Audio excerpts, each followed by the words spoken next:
Hello friends, मैं आपके लिए लेके आ गया हूँ जीके का एक इंटरेस्टिंग वीडियो जो आपके लिए बहुत इंपॉर्टेंट होने वाला है। तो चलिए वीडियो को स्टार्ट करते हैं। यहाँ देख सकते हैं क्वेश्चन है, मेगास्थनीज किसके शासनकाल में भारत आया था? तो यूनानी राजदूत और इतिहासकार मेगास्थनीज चंद्रगुप्त मौर्य के शासनकाल में भारत आया था। अब इसको ट्रिक से कैसे याद करें? तो मेगास्थनीज में मेघ वर्ड आ रहा है, तो मेघ वर्ड से मोर नाचे, तो मोर से मौर्य याद कर लीजिए। मौर्य यानी चंद्रगुप्त मौर्य, ऐसे आपको याद हो जाएगा। अब देखिए, फाहियान किसके शासनकाल में भारत आया था? तो फाहियान जो है चंद्रगुप्त द्वितीय के शासनकाल में भारत आया था। अब इसको कैसे याद करना है?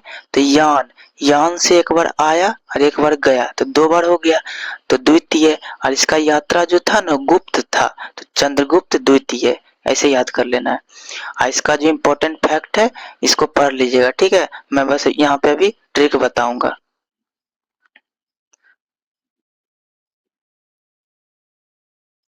अब यहाँ पे देख सकते हैं, चीनी बौद्ध भिक्षु और यात्री हुएनसांग 7वीं शताब्दी में सम्राट हर्षवर्धन के शासनकाल के दौरान भारत आए थे। अब इसको कैसे याद करना है? तो इसका तो सिंपल ट्रिक है, ह से हुएनसांग और ह से हर्षवर्धन। और इसका दूसरा ट्रिक क्या हो जाएगा? अब सॉन्ग गाने के बदले क्या मिलता था? धन।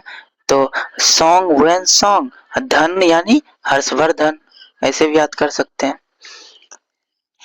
इब्न बतूता जो मोरक्को का एक प्रसिद्ध यात्री था, मोहम्मद बिन तुगलक के शासनकाल के दौरान भारत आया था। अब इसको कैसे याद करना है? इब्न बतूता, तूता यानी तुगलक, तुगलक यानी मोहम्मद बिन तुगलक, ऐसे याद कर सकते हैं। अब बाकी इसका इम्पोर्टेंट फैक्ट आपको पढ़ लेना है। मैंने यहाँ पे चारों क्वेश्चंस का ट्रिक बता दिया। अगर आपको ये वीडियो अच्छा लगे तो इस चैनल को लाइक और सब्सक्राइब जो कर दीजिएगा। अब मिलते हैं नेक्स्ट वीडियो में। Thanks for watching.